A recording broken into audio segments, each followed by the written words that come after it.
Which sweets for debt? Why did China and America bow to Pakistan?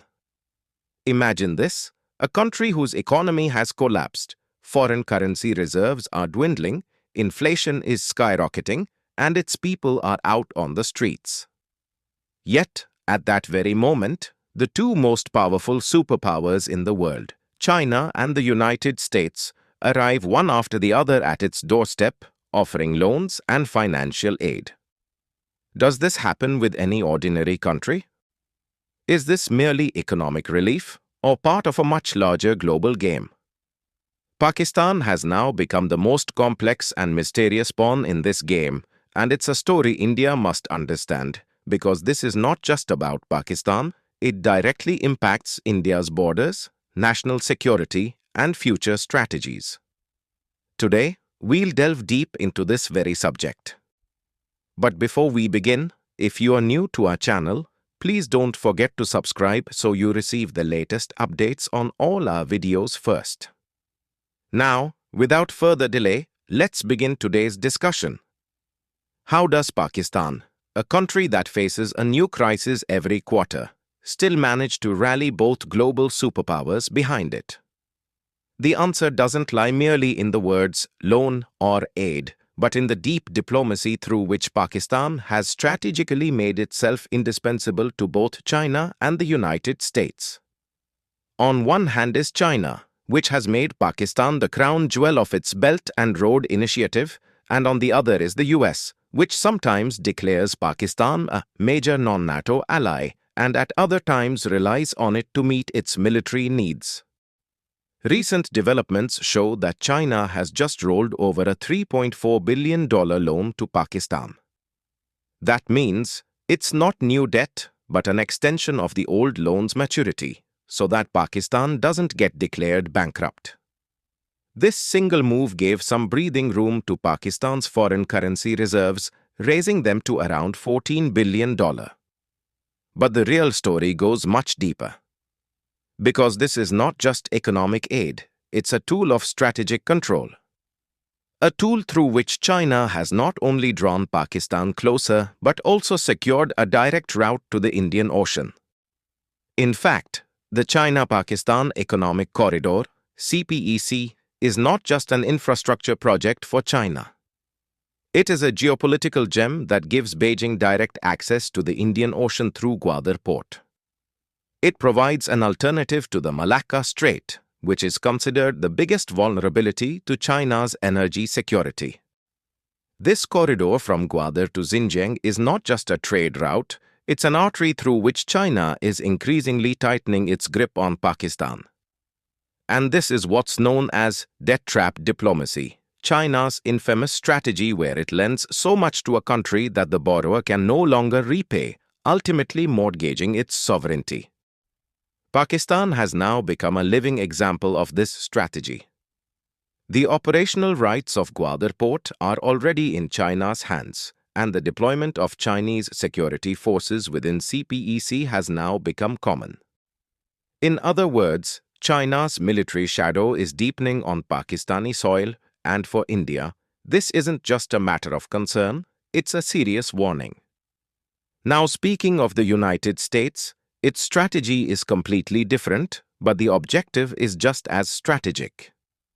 The US knows that if it allows Pakistan to fall entirely into China's hands, it would suffer a significant setback within its own sphere of influence.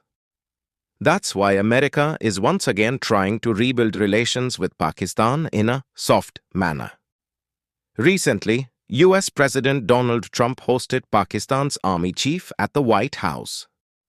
This move signaled an effort to rekindle the long-standing ties with Pakistan's military establishment. Pakistan's army has been strategically useful to the US many times, be it during operations in Afghanistan or intelligence networks along the Iranian border.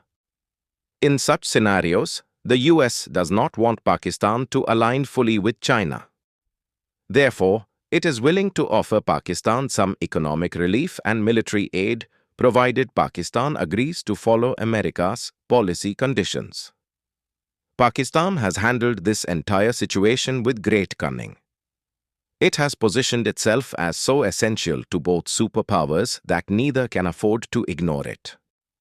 On one hand, it takes billions of dollars from China in the name of infrastructure, and on the other, it looks to the US for strategic support and military aid.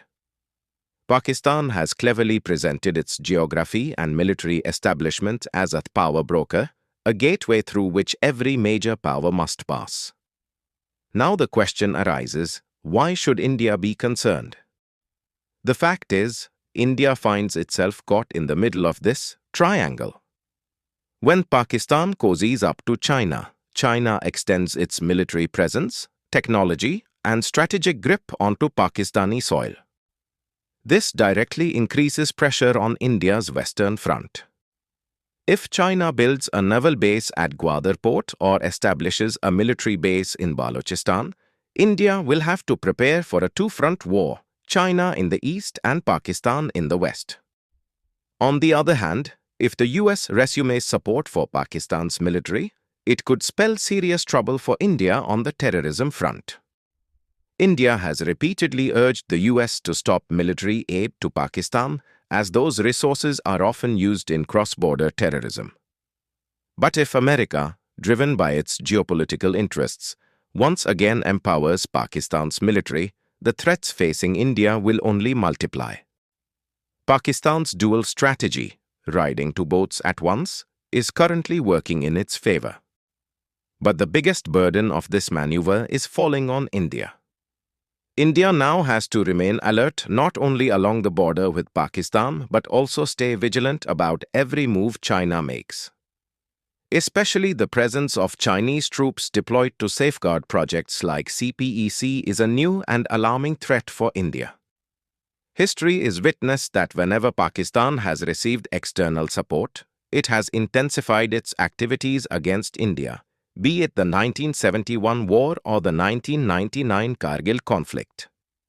Every time, international backing has emboldened Pakistan. Today, when both China and the United States are supporting Pakistan in some form, this is one of the most sensitive and critical moments for India. So the question arises, what should India do? Should it merely watch from the sidelines or bring a major shift in its strategy? India may have limited options, but they are decisive. The first step is to expose the China-Pakistan alliance on global diplomatic platforms. India must highlight at forums like the G20 UN and BRICS that CPEC is not just an economic initiative, but a strategic threat as well. The second step is to make its dialogue with the US more direct and forceful. India must make it clear to America that military aid to Pakistan poses a threat not just to India, but to the stability of the entire South Asian region. And third, India must elevate its military and strategic preparedness to a level where it can simultaneously counter threats from both fronts. If our video has taught you something new, do not forget to like and share this video so that this information can reach others as well. Your likes and shares are a source of inspiration for us. If you have any questions or suggestions, please let us know in the comments. It will be our honor to answer your questions and listen to suggestions. And yes, if you like our content, subscribe to the channel and press the bell icon so that you stay connected with every new story. Thank you. GRT Business YouTube channel sources, news from various news agencies, opinion polls and other public sources. We try to ensure that every report and summary is accurate and verified, but we are not responsible for any dispute or error. Our aim is only to provide you with accurate information.